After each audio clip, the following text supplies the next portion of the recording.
Hey there, everyone. Welcome back to Marketing Matchmaker, where I get to break down the world of marketing into bite-sized, easy to digest pieces.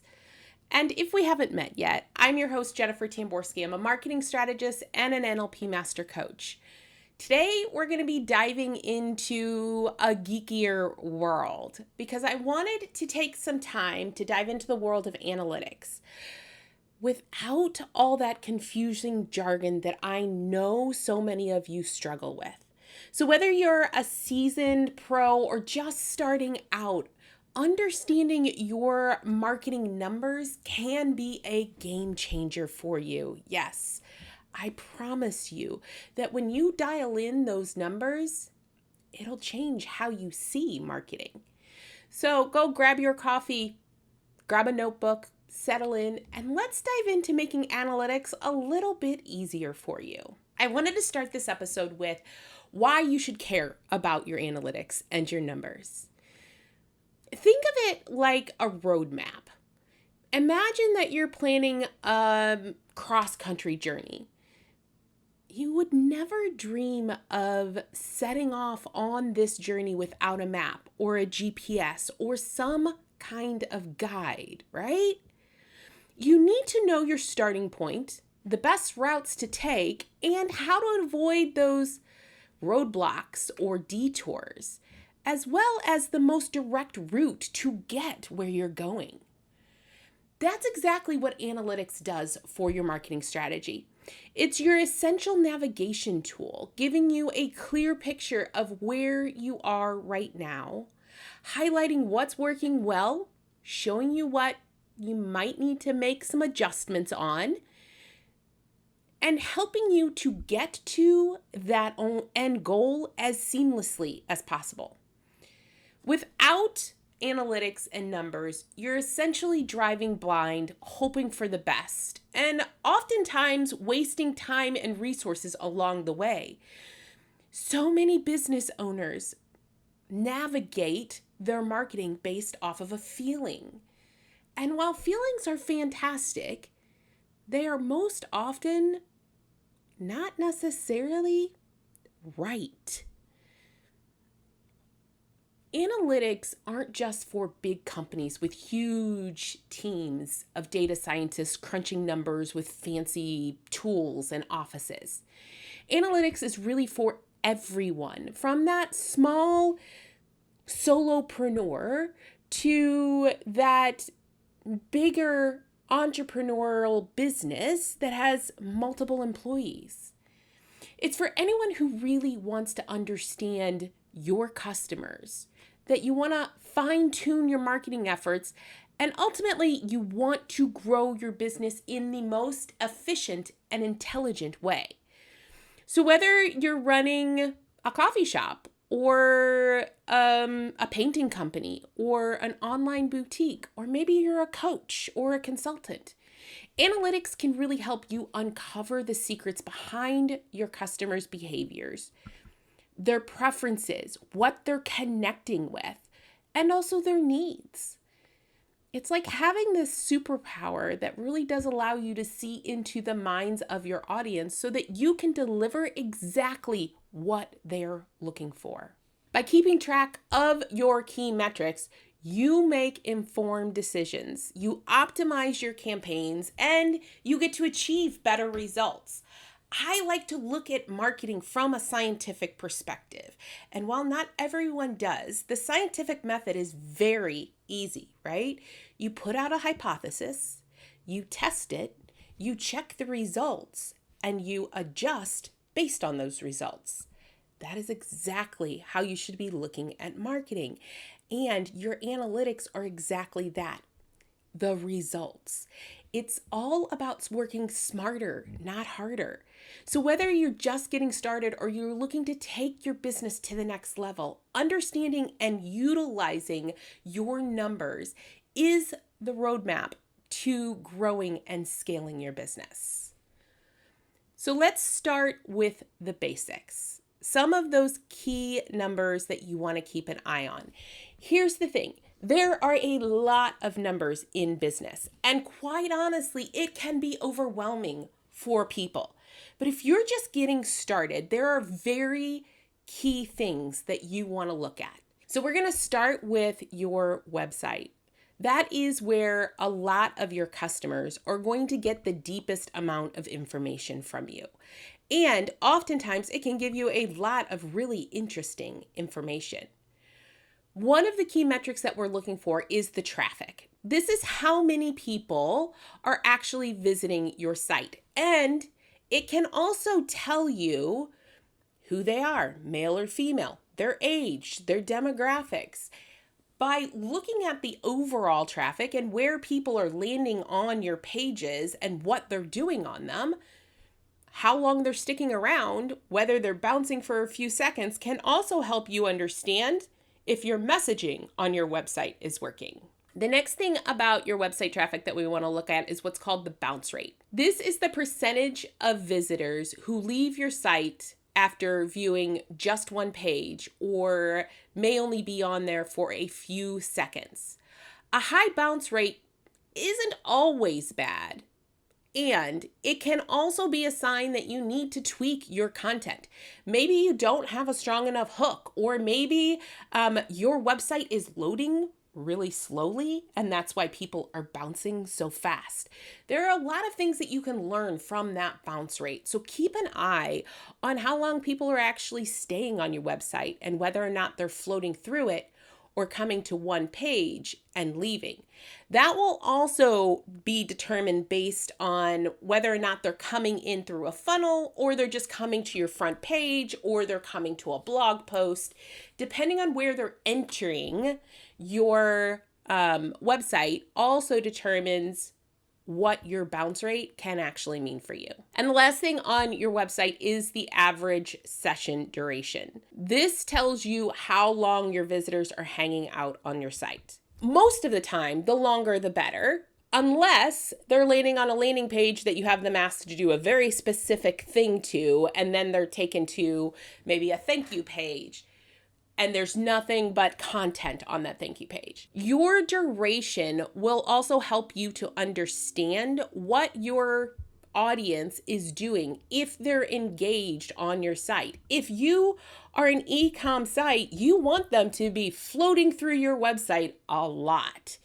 If you are a coach or a consultant who are directing them to a specific landing page, they take the action, they go to the thank you page. Depending on what you have on that page, that may be a long enough session. Either way, you're really wanting to look at this session duration from a perspective of, is my audience engaged with me? Are they doing what I ask? Are they spending time on my website, or are they bouncing too fast? Those kind of questions can help you to better determine the viability of your website. Then we have your social media metrics. Now, this is where most of your audience is introduced to you first. I will say most because not all. There are a lot of other places that they could be introduced to you. And if we're using social media right, that's what's happening. So things like your followers and subscribers growth. Here's the thing about some of these metrics on social media. Some of them are completely vanity metrics. A follower and subscriber growth is only viable if they're also turning into clients or they're engaging with you. Are people joining your social media? Are they watching your videos? Are they engaging with your content?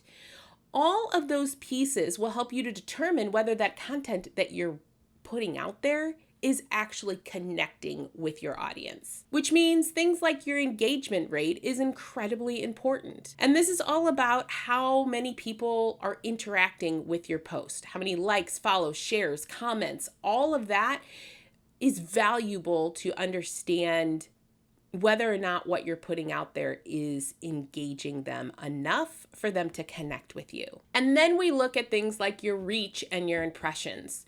Your reach is how many unique people are seeing your post, and your impressions are the total number of times your post has been seen. Both are really great for understanding your content's visibility. Oftentimes, if you're doing organic social media, this is really based on how well you're adapting to the algorithm of whatever social media platform you're using, and whether or not you're using the methods that will help you to grow your reach and your impressions. There are a lot of pieces that can go into doing that. But understanding whether or not you're reaching your audience or a new audience and how many times people are actually looking at your post and then engaging in it will help you to understand whether your social media strategy is working. Another key piece of metrics that I want you to be aware of is your email marketing metrics. Social media may be where they get introduced to you, but your email marketing is where you get to take control. And there are very important pieces that we're looking at in that. Things like your open rate. How many people are opening your emails when you send them out?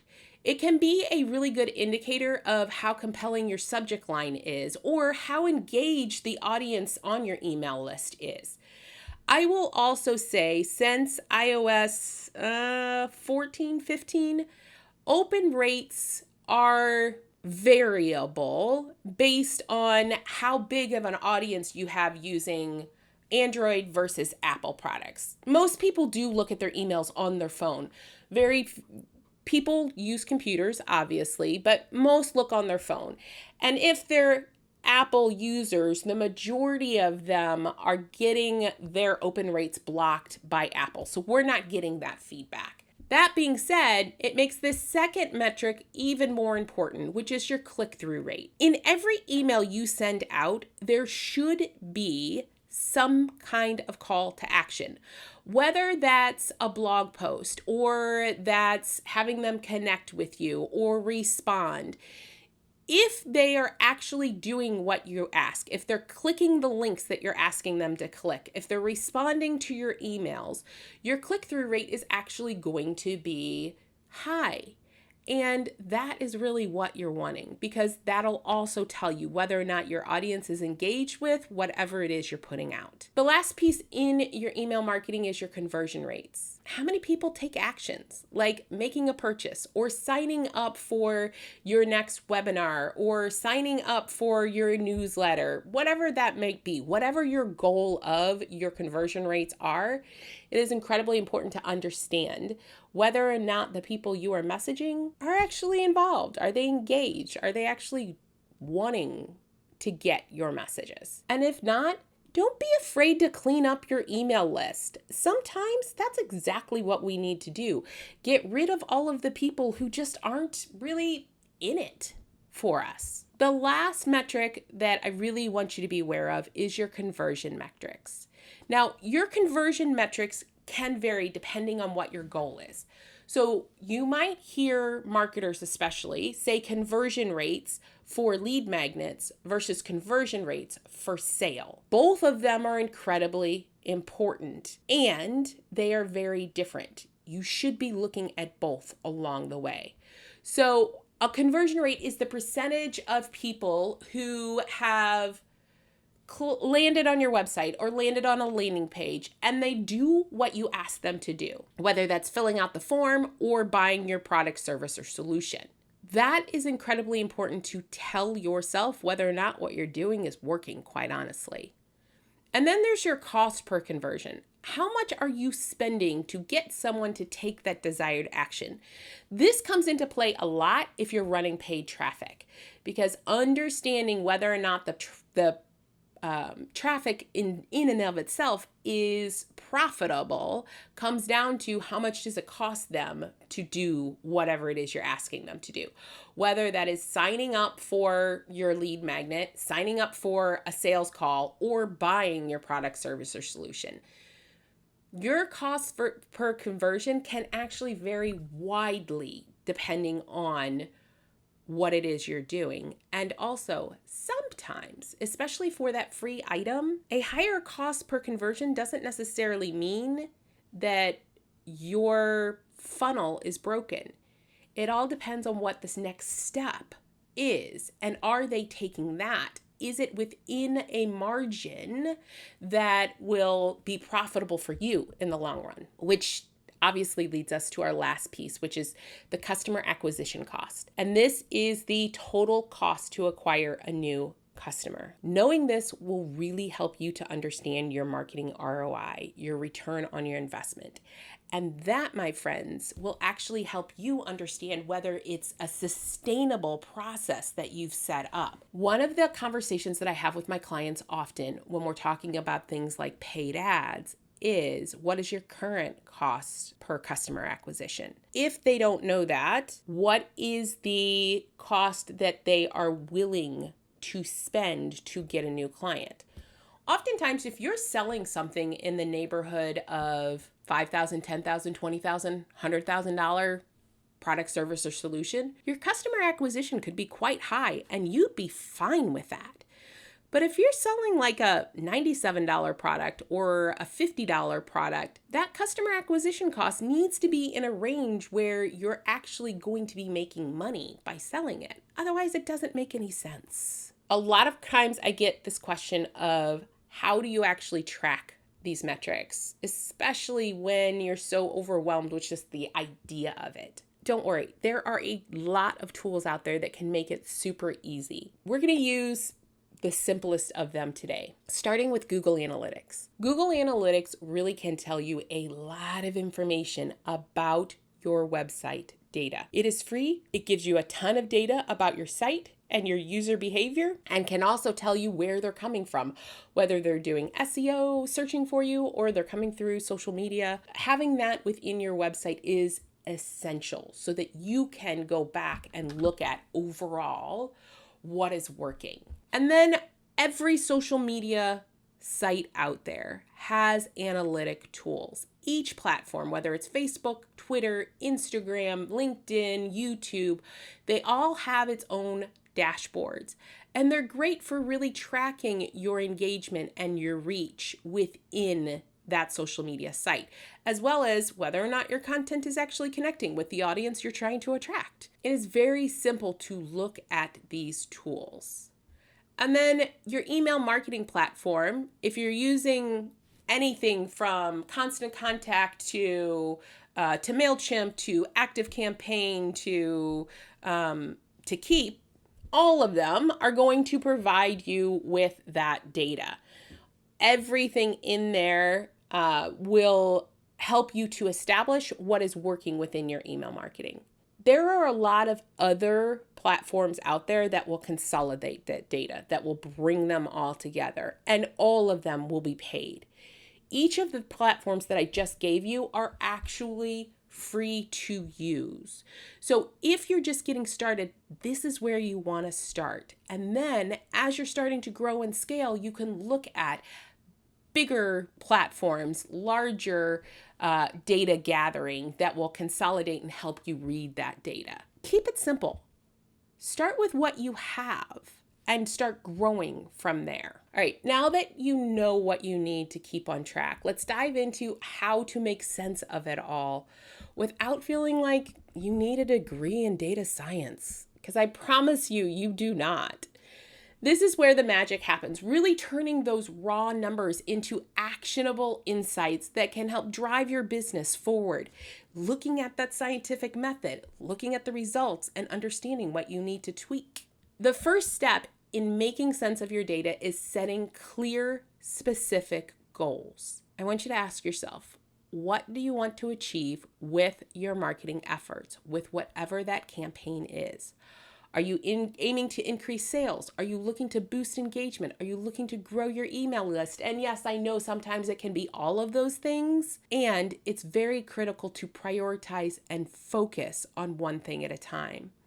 Clear goals will help you to guide you in choosing the right metrics to monitor, which will help to eliminate that overwhelm. For example, if your goal is to increase sales, you're going to want to keep a close eye on those conversion metrics, your average order values, or your customer acquisition costs. And if you're more focused right now on brand awareness, then things like your overall reach, impression, follower growth will be relevant to you. The key is to know what success looks like for your business so that you can zero in on the numbers that matter the most, which means that you can start telling the story with the data. Numbers on their own, well, let's be honest, they're dry and they're dull.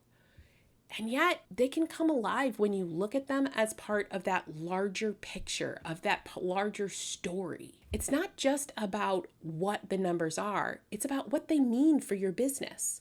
So look for trends over time, such as a steady increase in traffic, or a noticeable dip in engagement after a specific campaign or post. Did a particular promotion lead to a spike in sales? Or did changing the layout of your website increase the average session duration? These stories are invaluable because they help you to understand what's working and what needs tweaking. For instance, if you notice that your engagement drops every time you post about a certain topic, it might be time to rethink your content strategy.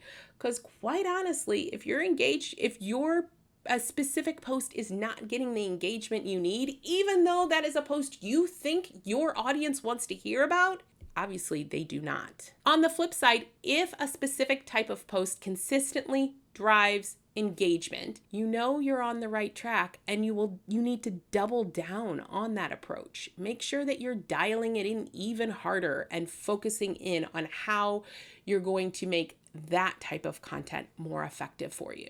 I also want to make sure that you are avoiding vanity metrics because it is really easy to get seduced by big numbers, especially when they look impressive on paper. So often people will talk about the number of followers they have, especially those big influencers. But metrics like follower counts and page views and the number of likes on a post, while they can be encouraging, they don't always translate into business success. They're often referred to as vanity metrics because they make you look good, but they don't necessarily help you make better decisions or make you money at all. The real gold lies in the metrics that directly impact your bottom line, like conversion rates or your return on your investment or your customer lifetime value. These are the numbers that tell you whether your efforts are actually paying off. For example, having 10,000 followers on Instagram is fantastic, but if none of them are engaging with your content or buying your product, service, or solution, that follower account means diddly. It is far more valuable to have 1,000 engaged followers who regularly interact with your post and become customers than it is to have 1 million followers who are just following you. So make sure you're always prioritizing quality over quantity when it comes to these metrics. By focusing on these key areas, setting goals, telling a story with your data, and avoiding those vanity metrics, you can turn your analytics into powerful tools for growth. And remember, the goal is not just to get overwhelmed by numbers. It's to use them as a guide to make informed decisions that drive your business forward, that help you grow and scale. So next time you look at all of those numbers, don't just skim the surface. Dig deeper and really uncover the insights that can help you achieve that goal that you have in your business. A couple of quick tips, because I always want you to have practical tips. Regularly monitor and adjust based on your numbers. Making your analytics a regular habit will help you stay on top of what's working and what needs tweaking. Start simple and then scale up. Don't try to track everything at once. It will be overwhelming. Start with a few key metrics and gradually add more as you get comfortable and learn from your data. Use your data to make informed decisions. If a certain type of content is performing well or a certain lead magnet funnel is doing well, do more of that. And if something isn't working, try and figure out why and adjust based on that. Analytics, numbers can feel overwhelming. So if you've got questions, I promise you, I probably have the answers for you. Whether you're puzzled about a particular metric or you need help choosing the right tools, send me your questions and I will tackle them in future episodes. Your input does help me tailor this content to what you really want and need. Always remember that analytics isn't about being a numbers whiz. It's about understanding your audience. It's about improving your marketing. It's about growing your business, increasing your revenue, and scaling your impact. So keep it simple. Focus on what matters right now. Use the tools that are available that will make your life easier, and get started with it. That is it for today's. Thank you so much for tuning in to Marketing Matchmaker. You don't have to be a data guru to make sense of your marketing. If you enjoyed today's episode, please subscribe, leave a review, and share it with your friends. I would love to hear your thoughts and your experiences, so head over to social media and let me know what you think. Let's keep this conversation going. And if you're ready to take your marketing to the next level and you don't know where to start, what to do first or next, head over to yourmarketingmatchmaker.com and book a free strategy session with me. In this no pressure 30-minute call, we will dive into your current marketing effort and identify at least one actionable item you can implement right away to help boost your results. Whether you're looking to refine your strategy or you just need a fresh perspective, you will walk away with clear, practical advice tailored to you and your business so that you can grow your business, increase your revenue, and scale your impact. Until next time, keep it simple, stay curious, and get yourself out there. Thank you for listening to the Marketing Matchmaker podcast. If you enjoyed this episode, I would love to hear your feedback. Please head over to Apple, iTunes, and leave a review so we can hear from you. And if you are a coach, consultant, or online course creator who are looking to grow your business, increase your income, and scale your impact, connect with me at yourmarketingmatchmaker.com. I look forward to hearing from you.